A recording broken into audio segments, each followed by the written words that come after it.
खरंच अतिशय सुंदर उद्बोधक आणि सिंह बनवणारे आपण प्रवचन ऐकलेले आहे. तर दामोदरी सुगत यांच्यासाठी आपण अतिशय जोरदारपणे टाळ्या वाजवू. मित्रांनो, आपल्याला कल्पना आली असेल की बाबासाहेब आंबेडकरांची अनुयायी तर आपण सगळेच आहोत. म्हणजे जे जे लोक लोकशाहीला मानतात, म्हणजे भारतातले नव्हे जगातले लोक लोकशाही सुद्धा आता पुनरुज्जीवित होत आहे.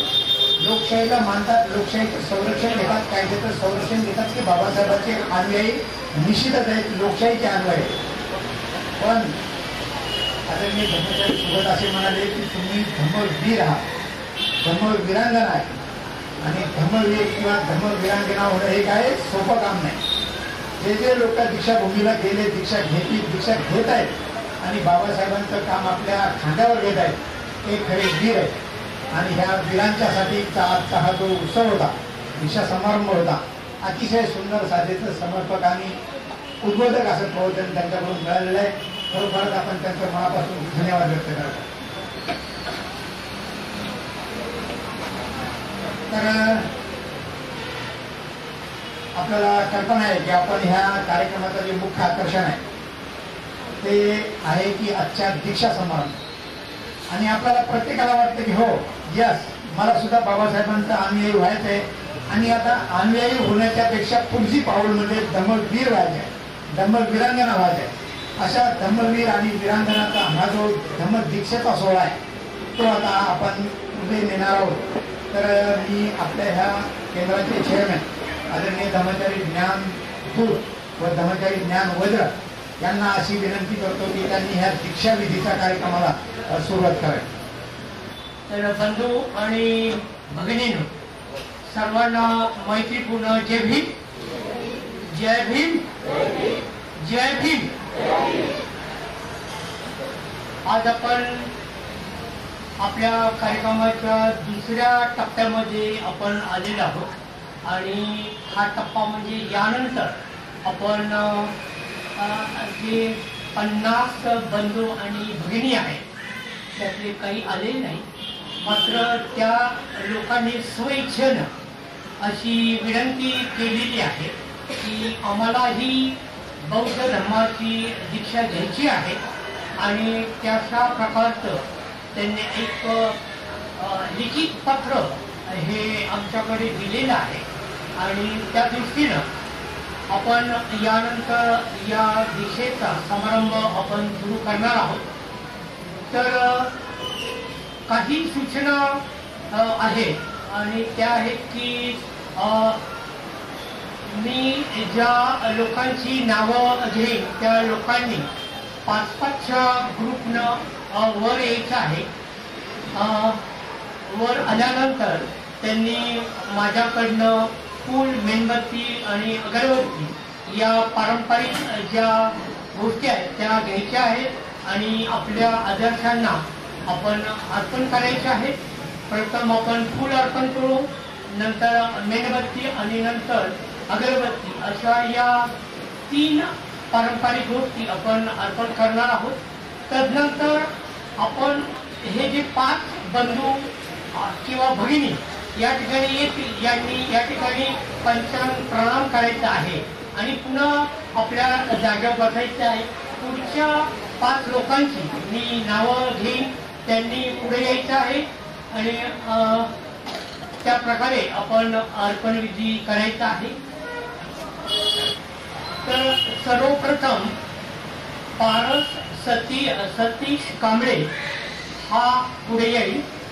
पारस सतीश कांबळे, त्यानंतर तुषार चंद्रकांत क्षीरसागर, रोहिणी तुषार क्षीरसागर, अभिजित श्रीकृष्ण घाटेशाही आणि माधुरी अभिजित घाटेशाही हे बंधू पुढे येतील.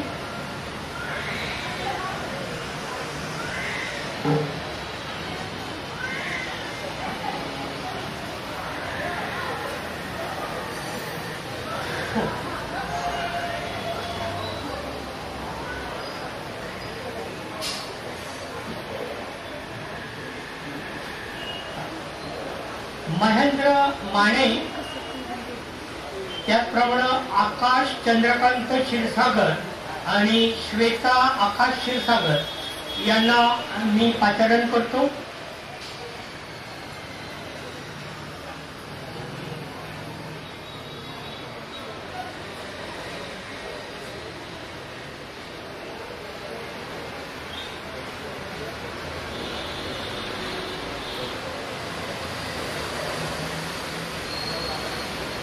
आपलं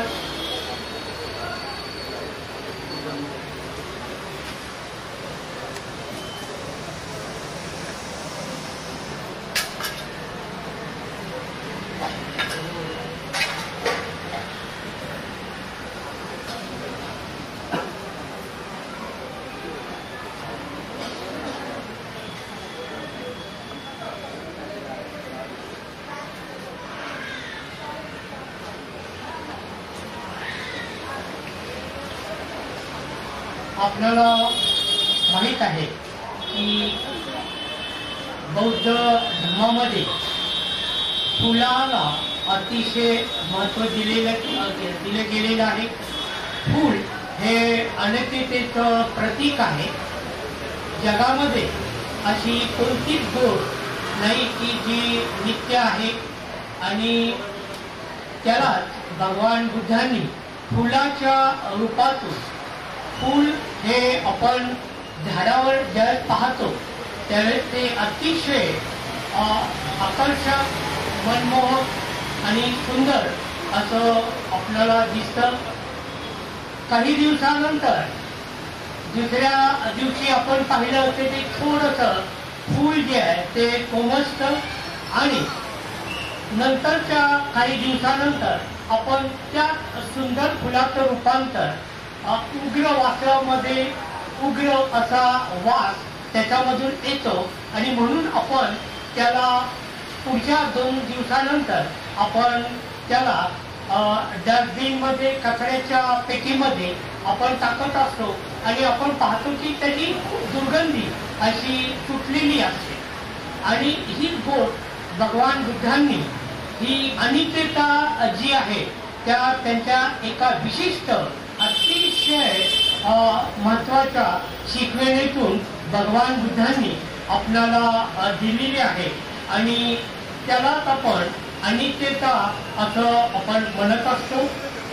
कोणतीही गोष्ट जगामध्ये नित्य नाही ही आपण या शिकवणीतून आपण पाहत असतो. मी पुढची नावं घेतो. यानंतर मी कविता सावतकर, त्यानंतर प्रशांत शिंदे, शीतल प्रशांत शिंदे, राजू रत्नाकर कदम, उमा रत्नाकर कदम, मिहिर हेमंत भोसले या बंधूंना मी पुढे येण्याची विनंती करतो. कविता सावतकर, प्रशांत शिंदे, शीतल प्रशांत शिंदे, प्रमोद उबाळे यांनाही मी विनंती करतो की त्यांनी पुढे यावं.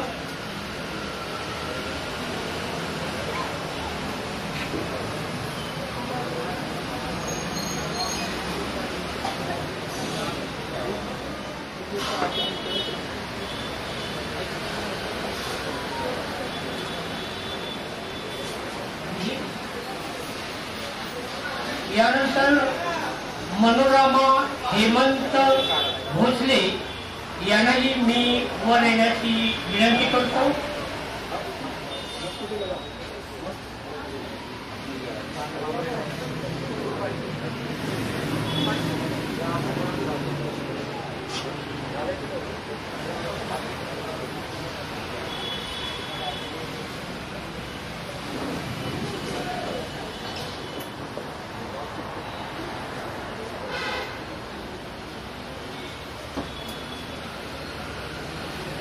प्रथमेश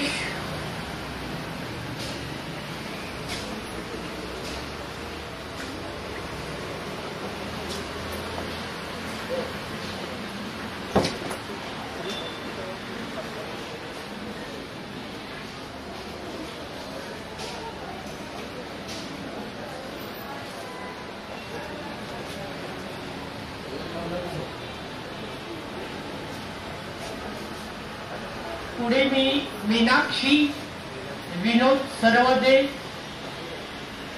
मंगल संपत शेलार यांनाही विनंती करतो की त्यांनी पुढे यायचं आहे.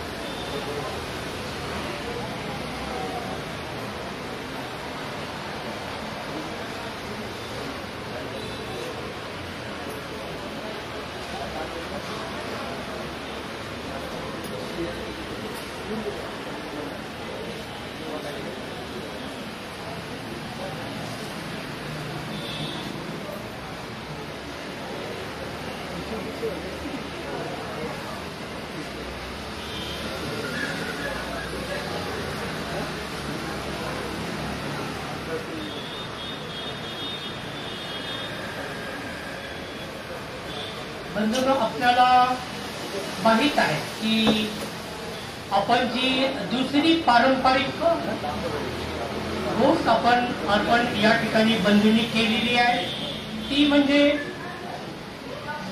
मेणबत्ती ही अर्पण केलेली आहे.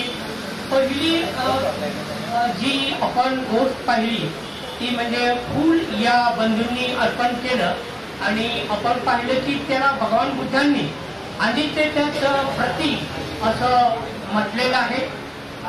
दुसऱ्या जी आपण वस्तू अर्पण केलेली आहे ती म्हणजे मेणबत्ती, आणि मेणबत्ती या वस्तूचं भगवान बुद्ध म्हणतात की ते प्रज्ञेचं प्रतीक आहे.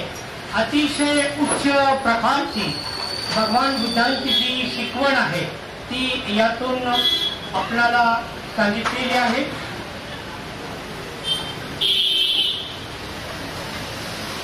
या ठिकाणी मीनाक्षी विनोद सरवदे, त्याचप्रमाणे मंगलताई संपत शेलार, सुजाता युवराज वाघंबरे, योगेश युवराज वाघंबरे, त्याचप्रमाणे ज्योती योगेश वाघंबरे या कुटुंबाला मी पुढं निमंत्रित करतो.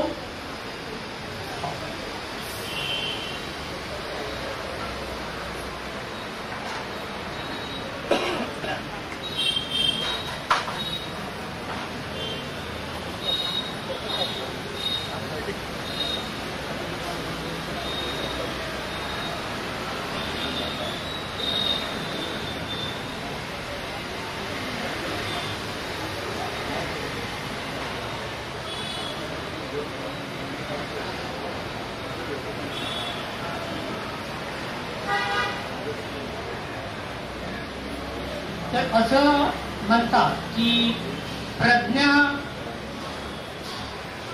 जशी मेणबत्ती आहे ती मेणबत्ती स्वतः टिपटिप अशी ती जळत असते, मात्र स्वतःच्या प्रकाशातून ती इतरांना स्वतः जळत असते, मात्र दुसऱ्याला त्यातून ती प्रकाश जो आहे ती देत असते. आणि तिला बौद्ध धर्मामध्ये प्रज्ञेचं प्रतीक म्हटलेले आहे. प्रज्ञा म्हणजे अस्तित्वाचं सत्यदर्शन अशी त्याची सोपी जी व्याख्या आहे ती आपल्याला पाहायला मिळते. अशी आपण पाहतो तिला.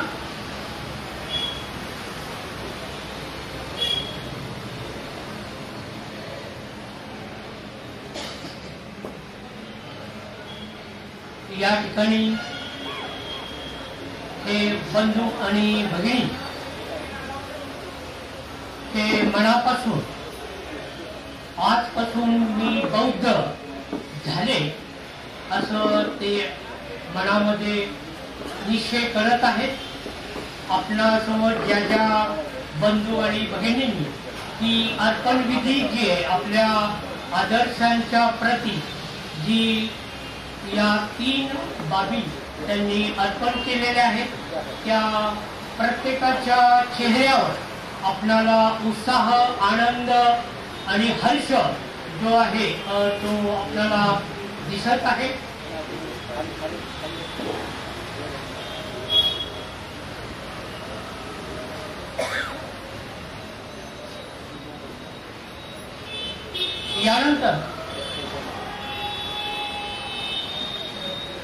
यानंतर मी वृषाली सतीश गायकवाड, त्याचप्रमाणे ऋषभ सतीश गायकवाड, संकेत सतीश गायकवाड आणि आनंद दौलत गांगुर्डे या बांधवांना पुढे पाचारण करतो.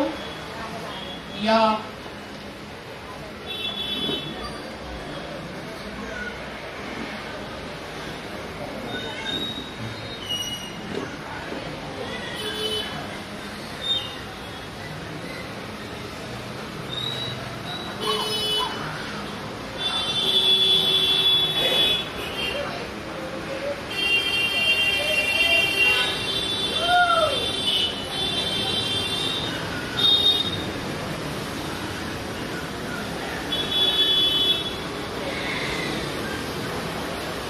मी वृषाली ताई सतीश गायकवाड, ऋषभ सतीश गायकवाड, संकेत सतीश गायकवाड आणि आनंद दौलत गांगुर्डे या बंधूंना पाचारण करतो.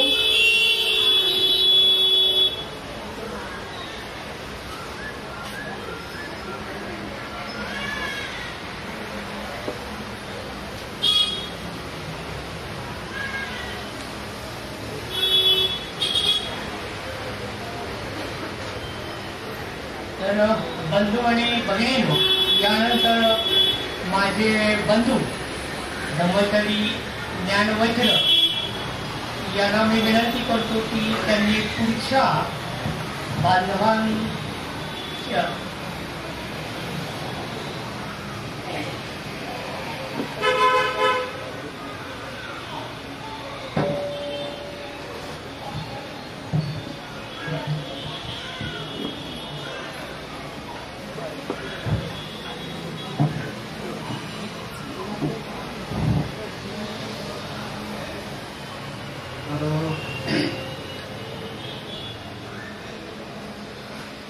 जसं माझे बंधू ज्ञानदूत यांनी सूचना दिली की पाठपाठच्या ग्रुपने पुढे यायचं आहे, तर मी पण सूचना देत आहे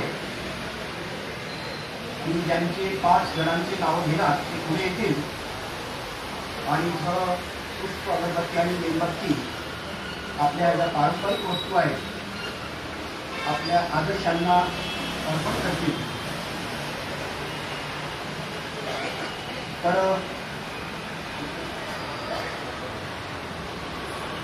सारिका ओहाड, तनिष्का ओहाड, कुसुम ओहाड, लखन मारुती शिंदे आणि पूजा लखन शिंदे या 5 भगिनी आणि बंधूंनी पुढे यायचं आहे.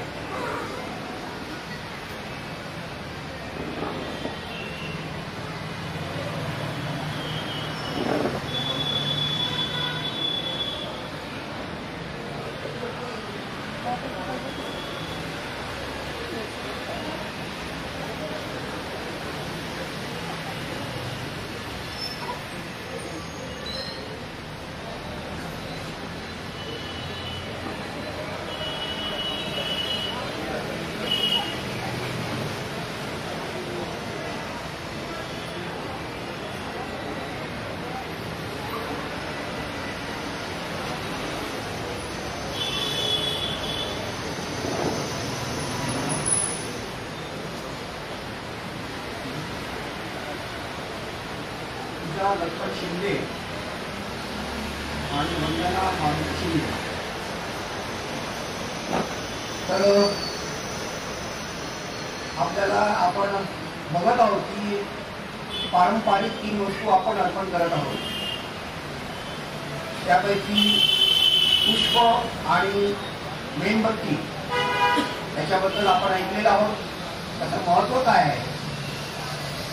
मी अगरबत्तीबद्दल सांगणार आहे. त्याचं जे सुगंध आहे ते सर्व दिशांकडे पसरतं. तसंच जो शीलवान व्यक्ती असतो, आताच आदरणीय ब्रह्मचारी सुगत यांनी सांगितलं की बाबासाहेब शीलवान होते आणि त्यामुळे त्यांच्या व्यक्तिमत्वाचा सुगंध नुसतं भारतापर्यंत मर्यादित नव्हतं, तर अख्ख्या जगामध्ये ते पसरलेलं आहे. त्या प्रकारेच ही जी अगरबत्ती आहे हे शीलाचं प्रतीक आहे.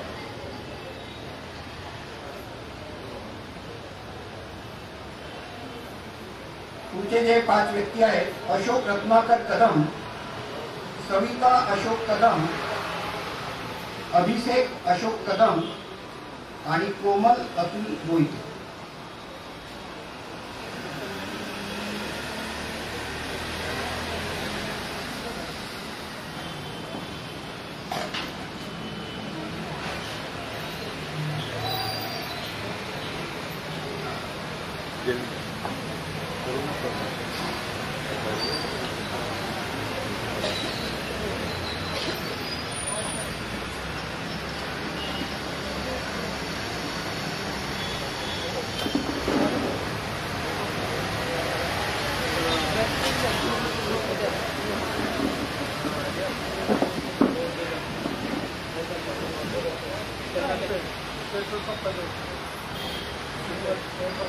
आपण इथे पुष्प, अगरबत्ती, मेणबत्ती मोठ्या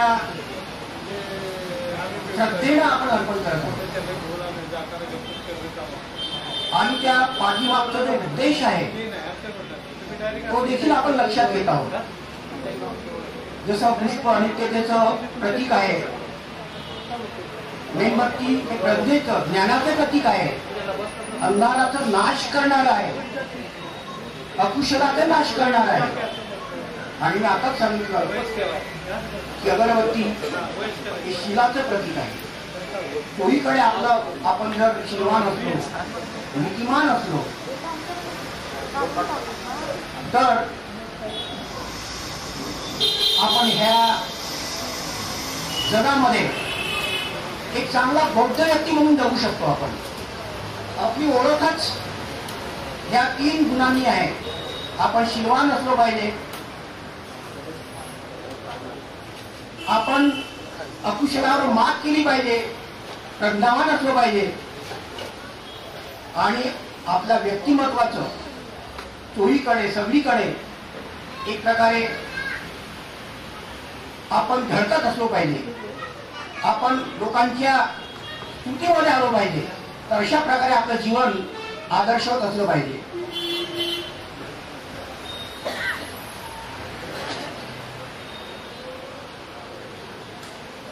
महेंद्र केशव तांबे,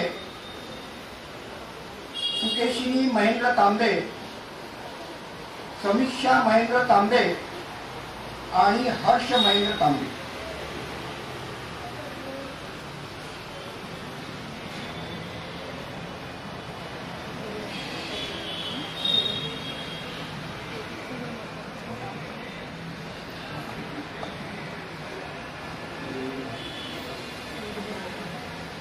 तर पुढच्या पातळी पुढे यायचं आहे.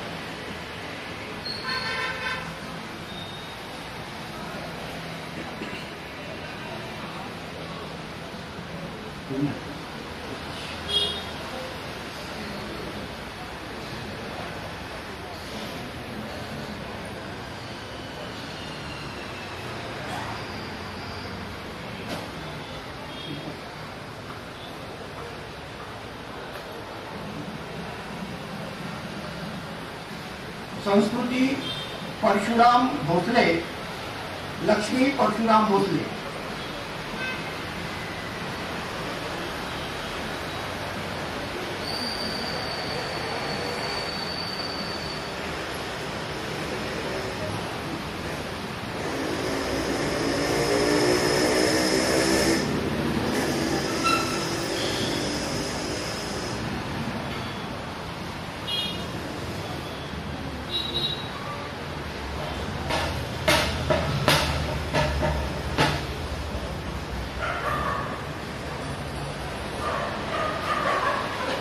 विशाल अशोक मोहिते, विशाखा विशाल मोहिते, रामदास सोनवणे आणि नितीन निकाळजे.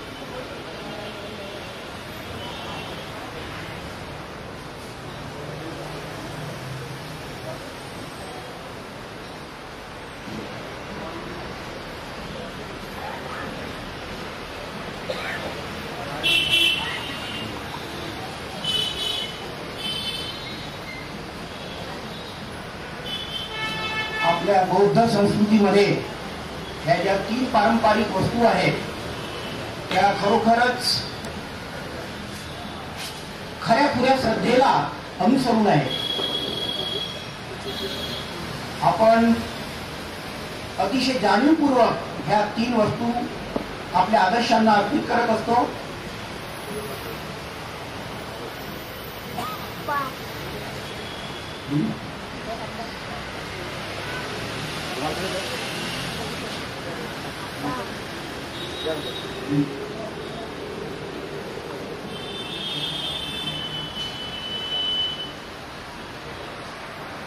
नितीन निकाळजे, उषा वसंत कांबळे,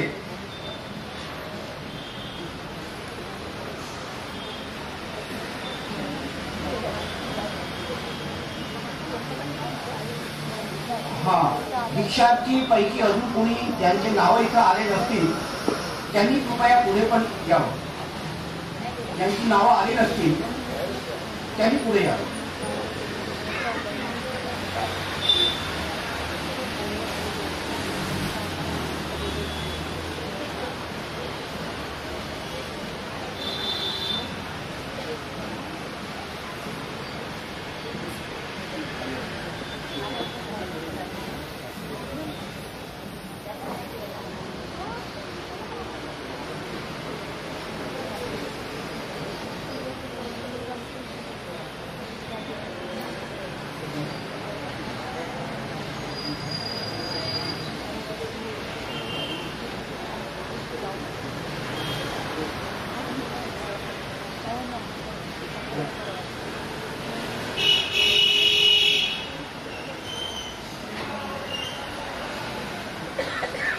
दादा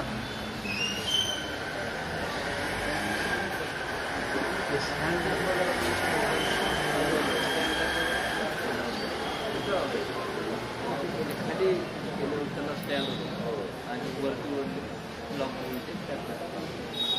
काय नाव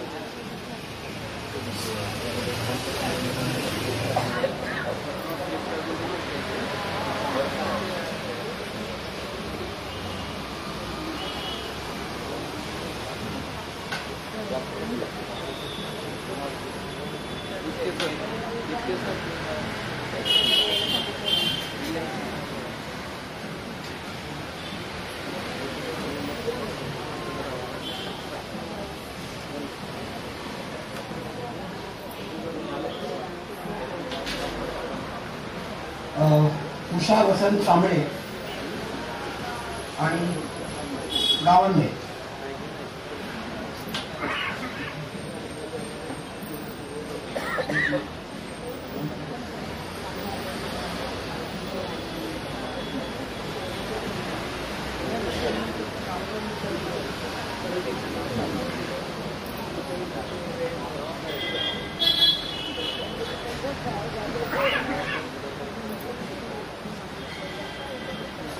अजून काही बंधूंचं किंवा भगिनींचं नाव आलं नसेल तर कृपया ते पुढे येऊ शकतील.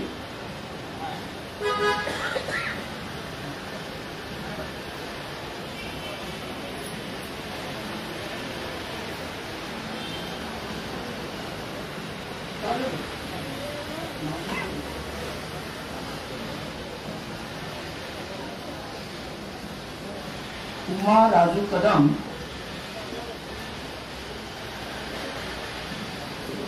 त्या स्टेजवर येऊ शकत नाही, तर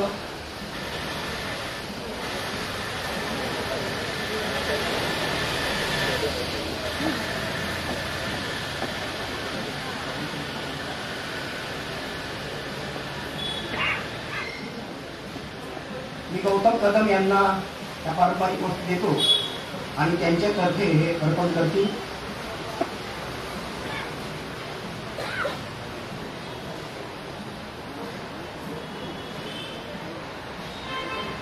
बंधू आणि भगिनींनो, यानंतर आपण आणखीन एका महत्वाच्या टप्प्याकडे आपण जाणार आहोत. दीक्षेला धरून आपल्याला माहिती आहे की 14 ऑक्टोबर 1956 मध्ये सकाळी 11 वाजता बाबासाहेबांनी नागपूर मुक्कामी धर्मांतर केलं आणि त्यावेळेस त्यांनी असं म्हटलं की आज माझा नवा जन्म होत आहे. आणि त्यावेळेस त्यांनी आधी स्वतः दीक्षा घेतली पूज्य चंद्रमणींच्या हस्ते आणि तदनंतर त्यांनी उपस्थित जे बंधू आणि भगिनी होते त्यांना त्यांनी दीक्षा दिली. आणि त्याचबरोबर अतिशय महत्वाची गोष्ट त्यांनी केली की त्यांनी उपस्थित सर्वांकडून 22 प्रतिज्ञा ज्या आहेत त्या 22 प्रतिज्ञांचं त्यांनी पठण करून घेतलं आणि हे आपणा सर्वांच्या आचरणामध्ये आणण्यासाठी ही गोष्ट मी करत आहे अशा प्रकारचं त्यांनी त्या ठिकाणी आव्हान केलं. जुन्या ज्या रूढी परंपरा आहेत त्या आजपासून मी मागं टाकत आहे, त्या सोडून देत आहे आणि आजपासून मी या 22 प्रतिज्ञांचं मी पालन करण्याची प्रतिज्ञा करतो. अशा प्रकारे बाबासाहेबांनी उपस्थित जनसमुदाय जो होता त्या लोकांना त्यांनी दिलेली आहे. तर त्या 22 प्रतिज्ञा आज या ठिकाणी जे दीक्षार्थी आहेत त्यांनी माझे मित्र आदरणीय धर्माचारी ज्ञानवज्र हे पुढे म्हणणार आहे. आपण सर्वांनी त्यांच्या पाठोपाठ अतिशय जागरूकपणे आपण म्हणायचे आहे, कारण आपल्याला या 22 प्रतिज्ञांचं आणि आपण म्हटलेल्या पंचशिलांचं यापुढे आपल्याला आपल्या जीवनामध्ये काटेकोर पालन करायचं आहे. आणि म्हणून आपण अतिशय आपला हृदयाचा कान करून धर्मचारी ज्ञानवज्र जे म्हणतील ते अतिशय जागरूकपणे आपण म्हणायचं आहे. तर मी धर्मचारी ज्ञानवज्र यांना मी विनंती करतो की त्यांनी त्याचं पठण करावं. मी ब्रह्मा विष्णू आणि महेश यांना देव मानणार नाही किंवा त्यांची उपासना करणार नाही. मी राम कृष्ण यांना देव मानणार नाही किंवा त्यांची उपासना करणार नाही. मी गौरी गणपती इत्यादी हिंदू धर्मातील कोणत्याही देवदेवतेस मानणार नाही, उपासना करणार नाही. देवानी अवतार घेतला यावर माझा विश्वास नाही. बुद्ध हा विष्णूचा अवतार आहे. हा खोटा आणि खोडसाळ प्रचार होय असे मी मानतो. मी श्राद्ध पक्ष करणार नाही, पिंडदान करणार नाही.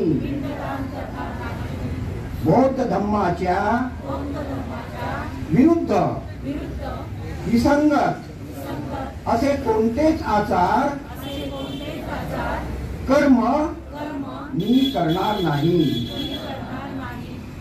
कोणतेही क्रियाकर्म ब्राह्मणांच्या हातून करवून घेणार नाही. सर्व मनुष्य मात्र समान आहेत असे मी मानतो. मी समता स्थापन करण्याचा प्रयत्न करीन. मी भगवान बुद्धाने सांगितलेल्या अष्टांग मार्गाचा अवलंब करीन. मी भगवान बुद्धाने सांगितलेल्या 10 पारमिता पाळीन. मी सर्व प्राणी मात्रांवर दया करीन. त्यांचे लालन पालन करीन. मी चोरी करणार नाही. मी खोटे बोलणार नाही. मी व्यभिचार करणार नाही. मी दारू पिणार नाही. मी प्रज्ञाशील आणि करुणा या बौद्ध धर्माच्या 3 तत्वांची सांगड घालून माझे जीवन चालवीन. माझ्या जुन्या मनुष्य मात्राच्या उत्कर्षाला हानिकारक असणाऱ्या आणि मनुष्य मात्राला असमान व नीच मानणाऱ्या हिंदू धर्माचा मी त्याग करतो व बुद्ध धर्माचा स्वीकार करतो. बुद्ध धम्म हा धम्म आहे अशी माझी खात्री पटलेली आहे. माझा नवा जन्म होत आहे असे मी मानतो. इतपर मी बुद्धाच्या शिकवणीप्रमाणे वागेन अशी मी प्रतिज्ञा करतो. जय भीम. अतिशय आनंदाचा आणि मंगल हा सोहळा पाहिल्यानंतर आपलं अंतःकरण खरोखरच भरून आलेला असेल, आनंद झाला असेल आणि उत्साह वाटत असेल. आणि आपल्याला माहित आहे की बाबासाहेब आंबेडकरांनी 14 ऑक्टोबर 1956ला दीक्षा दिली आणि 15 तारखेला त्यांना अनेक पत्रकार विचारायला आले किंवा बाबासाहेबांनी आता खायचा श्वास सोडला आणि म्हणाले माझी नरकातून मुक्तता झाली. तुम्हाला सुद्धा वाटणार आहे किंवा वाटत असेल तुम्हाला आणि वाटलं पाहिजे. कारण आपण खरोच ज्या नरकामध्ये होतो आता त्या नरकातून आपण अतिशय अशा पद्धतीच्या एका स्वर्गाकडे, बोधाकडे, धर्माकडे, संघाकडे जात आहोत आणि ही खूपच आनंदाची गोष्ट आहे. तर आजच्या ह्या प्रसंगी तुम्हाला वाटत असेल की तुम्ही फक्त बौद्ध झाले आणि ही अतिशय स्वाभिमानाची आणि आनंदाची गोष्ट आहे की हो आजपासून तुम्ही सांगू शकता की मी बौद्ध आहे आणि बौद्ध असण्याचे हे आम्ही तुम्ही सगळे साक्षीदार आहोत. त्याच्यापेक्षा तुमचं मन स्वतःचं साक्षीदार आहे हे फार महत्वाची गोष्ट आहे. दुसरी गोष्ट म्हणजे आपल्याला हे पण जाणवलं असेल की आता जगातले लोक सुद्धा बौद्ध म्हणतात. तर तुम्ही जगातल्या लोकांना सुद्धा बौद्धांचे बंधू आणि भगिनी झालेले म्हणजे आता जग अलीकडे खूप मोठ्या प्रमाणात बौद्ध होत आहे. तुम्ही बौद्धांचे हिस्सेदार झालेले आहेत, भागीदार झालेले आहेत, बाबासाहेब आंबेडकरांच्या क्रांतीचे सहभागी झालेले आहेत, वारसदार झालेले आहेत. आणि आताच त्यांनी सांगितलं की धम्मक्रांतीला यशस्वी करण्यासाठी धम्मवीर आणि वीरांगना पाहिजे. तर वीर आणि वीरांगना कोणी होऊ शकत नाही. ज्याच्यामध्ये धमक आहे, धाडस आहे, हिंमत आहे तेच लोक होऊ शकतात. म्हणून तुम्ही खरोखर या धाडसाला, हिंमतीला पात्र लोक आहेत आणि तुम्ही खरोखर सिंह आहात. सिंहाची ही सिंह गर्जना आपल्याला पूर्ण जगभर न्यायची आहे. बाबासाहेबांची ही क्रांती आपल्याला यशस्वी करायची. तर तुम्हाला हे सुद्धा माहित आहे की आता तुम्ही अतिशय अथांग आणि व्यापक अशा 7 समुद्र पलीकडच्या लोकांबरोबर समुद्राचे गुण 7 गुण तुम्ही स्वतः अंगीकारणार आहे. तुमचं अंतःकरण अतिशय विशाल होणार आहे. तुम्ही सगळे एकच बौद्ध होणार आहे. तुम्ही सगळे हळूहळू सफलतेकडे जाणार आहे. आणि बौद्ध धर्माच्या सफलतेकडे तुम्हाला नेण्यासाठी रत्न बौद्ध महासंघ येरवडा क्षेत्र तुमच्यासाठी सतत कार्यशील राहणार आहे. कारण आम्ही इथं सातत्याने वर्गांचं नियोजन करतो, शिबिरांचं नियोजन करतो, 1 दिवसांच्या शिबिरांचं नियोजन करतो आणि तुम्हाला जास्तीत जास्त परिपूर्ण बौद्ध होण्यासाठी प्रयत्न करतो. खरोखर जेवढं बोलावं तेवढं कमी आहे, कारण हा अतिशय आनंदाचा आणि उत्साहाचा प्रसंग आहे. मी मला सुद्धा सांभाळलं पाहिजे, पण आज तुम्ही खरोखर बौद्ध झालेले आहे. तुमची एक स्वतःची जबाबदारी आहे आणि या जबाबदार बौद्धांना आपल्या सगळ्यांना एक शुभेच्छात्मक संदेश देण्यासाठी आदरणीय धर्मचारी आचार्य श्रद्धा यांना मी विनंती करतो की त्यांनी या सगळ्या नव्या बौद्धांना शुभेच्छा द्याव्या. तर असं म्हटलं जातं की आजचा हा दिवस जो आहे तो केवळ समारंभाचा दिवस नाहीये, तर तो दिवस आहे क्रांती, समता आणि मानवी सन्मानाचे पुनरुत्थान. म्हणजे आपला आता पुनर्जन्म झालेला आहे, आपला नवा जन्म झालेला आहे असं बाबासाहेबांनी पण म्हटलं होतं. आणि खरंच तुम्ही आजच्या दिवशी दीक्षा झाली म्हणजे तुम्ही नवीन आता बौद्ध धर्माचे आचरण करणारे, तुम्ही धम्म आचरण करणारे धम्म सहाय्यक झालेले आहात. तर आजच्या दिवशी तुम्ही बाबासाहेबांचे विचार आणि जो संदेश आहे तो मी तुम्हाला इथे देणार आहे. तुम्ही ज्या स्वतः दीक्षा घेतलेली आहे तर ती दीक्षा घेतलेली तुम्ही आपल्यासोबतचे मित्र आहेत, आप्तेष्ट आहेत, जे आपले आजूबाजूला बसणारे जे लोक आहेत त्यांना आपण आजच्या दीक्षेचं सगळं जे काही वृत्तांत आहे, जे तुम्ही दीक्षा घेतलेला अनुभव आहे हा तुम्ही कथन केला पाहिजे, तो सगळ्यांना सांगितला पाहिजे. कारण तुम्हाला आज दीक्षा घेतली, तुम्हाला कसं वाटतंय? चांगलं वाटतंय ना, आनंद वाटतोय.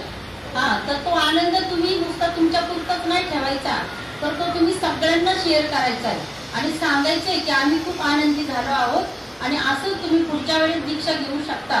तुम्ही पण आमच्यासारखे दीक्षा घेऊन तुम्हालाही बौद्ध जीवनाचा अनुभव आनंद घेता येऊ शकतो. तर तुम्ही जे दीक्षा घेणार आहात तर त्या दीक्षा घेतल्यानंतर नुसतं इथं दीक्षा घेऊन थांबायचं नाहीये की माझी इच्छा होती मी पूर्ण केली झालं माझं समाधान असं म्हणायचं नाही. तर दररोज तुम्ही दैनंदिन जीवनामध्ये धम्म आचरण करायचं आहे. तर काय करायचंय, रोज तुमची बौद्ध पूजा झाली पाहिजे, ध्यान झालं पाहिजे, तुम्ही बौद्ध धर्माचं वाचन केलं पाहिजे. आणि विशेष म्हणजे धम्मविजय विहार आहे, तसेच आपलं दापोलीचं महाविहार आहे, खूप सारे आपले सेंटर पुण्यामध्येच आहेत.